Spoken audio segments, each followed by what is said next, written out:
A very good morning and welcome to our daily devotion. இன்னைக்கு நம்ம பார்க்க போறது Psalm chapter 75. ஸோ சங்கீதம் 75வது அதிகாரத்தை பார்க்க போறோம்.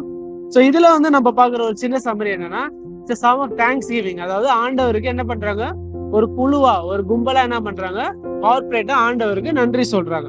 ஸோ அந்த நன்றி சொல்றதுல என்ன சொல்றாங்க, ஆண்டவர் பேசுறாரு மக்கள் கிட்ட. ஆண்டவர் என்ன சொல்றாரு, ஒரு குறிப்பிட்ட நேரத்தை நான் உங்களுக்கு ஒரு ஜட்ஜ், ஒரு நியாயாதிபதியை செட் பண்ணுவேன்னு சொல்றாரு.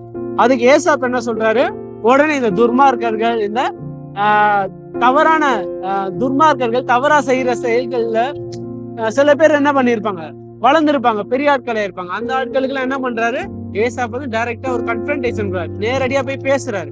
போய் என்ன சொல்றாரு, உங்க நேரம் வருது, ஆண்டவர் என்ன பண்ண உங்களுக்கு ஜட்ஜ்மெண்ட் கொடுக்க போறாரு. சோ அதுக்கு தயாரா இருங்கன்னு என்ன பண்றாரு, இந்த ஆரகண்டான பீப்புள், அந்த விக்கெட் பீப்புளுக்கு ஏசாப் என்ன பண்றாரு, டைரக்டா ஒரு வார்னிங் சொல்றாரு.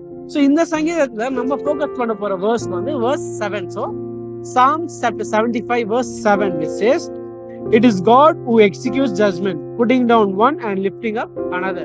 இன்னொரு சொல்றேன், it is God who executes judgment, putting down one and lifting up another. So இந்த சங்கீதத்துல நம்ம என்ன பார்க்கிறோம், அந்த 7வது அதிகாரத்து ஸ்பெஷலானா, இப்போ இவ்வளவு நாள் என்ன இருக்கு, அந்த துன்மார்க்கர்கள் செழிப்பா இருந்திருக்காங்க, ரொம்ப சந்தோஷமா வளர்ந்துட்டு இருக்காங்க. அவங்க தவறான செயல் செய்யறாங்க, நல்லவர்கள் இதனால பாதிக்கப்படுறாங்க, துர்மார்கள் மட்டும் என்ன ஆகுது, செழிப்பா வளர்ந்துகிட்டே இருக்காங்க. ஆனா என்ன சொல்றாரு ஆண்டவர், அவர் குறிப்பிட்ட டைம்ல என்ன பண்ணாரு, ஒரு ஜட்ஜ் அப்பாயிண்ட் பண்றேன்னு சொல்றாரு. சோ அப்ப என்ன சொல்றாரு ஆண்டவர், இப்போ இவங்க செழிப்பா இருக்கலாம், இப்போ இவங்க வளரலாம், ஆனா அவங்க நேரம் வரும், அந்த நேரத்துல துர்மார்க்கர்கள் அடிபடுவாங்க, ரட்சிக்கப்பட்டவங்க ஆண்டவர் பிள்ளைகள்லாம் என்ன பண்ணுவாங்க, செழிப்பா இருப்பாங்கன்னு சொல்றாங்க. சோ இந்த எக்ஸாம்பிளுக்கு என்னன்னா, ஒரு செஸ் மேட்ச் எடுத்துக்கோங்க. ஒரு செஸ் போர்டு ஆடும்போது ஒருத்தருக்கு செஸ் போர்டு வச்சு ஆடுறாரு, ஒருத்தருக்கு செஸ் போர்டு இல்லாம ஆடிக்கிட்டு இருக்காரு.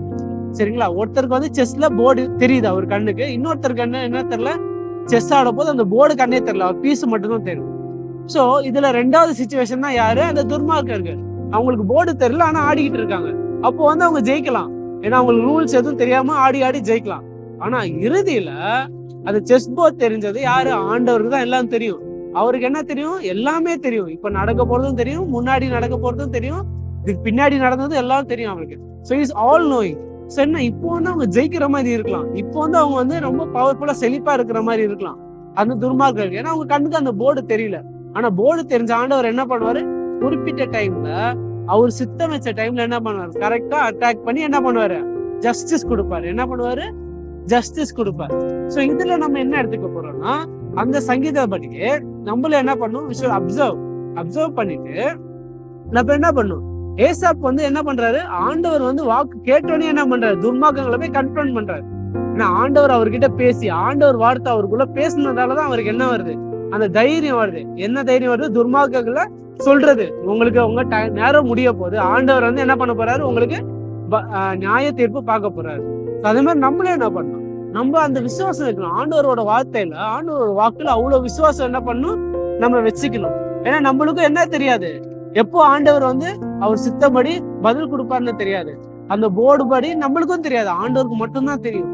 நம்ம என்ன பண்ணோம், ஆண்டவர் வார்த்தை மூலமா பேசுவார், வேதம் மூலமா பேசுவார், இல்ல அவர் வச்சிருக்காரு நிறைய வழி, மத்த மக்கள் மூலமா நம்ம இதயத்தை பேசுவார், பரிசுத்தாவி மூலமா பேசுவார். அவர் பேசும்போது நம்ம என்ன பண்ணுவோம், we should take ஹாப்பினஸ். நம்மளுக்கு என்ன வரணும், அந்த சந்தோஷம் வரணும். ஓகே, ஆண்டவர் பேசிட்டாரு, இதுக்கு என்ன பண்ணுவார் ஆண்டவர், கடைசியில விடுதலை கொடுப்பாரு, அவர் என்ன பண்ணுவார், பதில் கொடுப்பாரு. அதை அறிஞ்சிட்டு நம்ம என்ன பண்ணணும், தைரியமா இருக்கணும். So we should take solace in that fact, and we should also take happiness in that fact that our God is a everlasting God. ஏன்னா இப்போ நம்மளுக்கு பதில் தெரியாம இருக்கலாம், நம்ம கண்ணு தெரியாம இருக்கலாம், அந்த போர்டு தெரியாம இருக்கலாம், ஆனா அவருக்கு அந்த போர்டு ஃபுல்லா தெரியுது. சோ அவர் கரெக்டா என்ன பண்ணுவாரு, கரெக்டா நேரத்துல மூவ்ஸ் வைப்பாரு. So that is what I want us to take away. ஒரு சின்ன பிரேயர் வச்சு முடிக்கிறேன். Loving Heavenly Father, thank you for this wonderful devotion, reminder that Lord, you are always there for us, and that Lord, even though we may not see the full picture, Lord, you see the full picture, and that you always are waiting for the right time to provide justice. So Lord, thank you for this reminder, and Lord, give us the wisdom and the courage to stand firm in your law and in your feet, Lord, that we may not falter when the wicked may flourish, Lord. All of this in Christ's name I pray. Amen.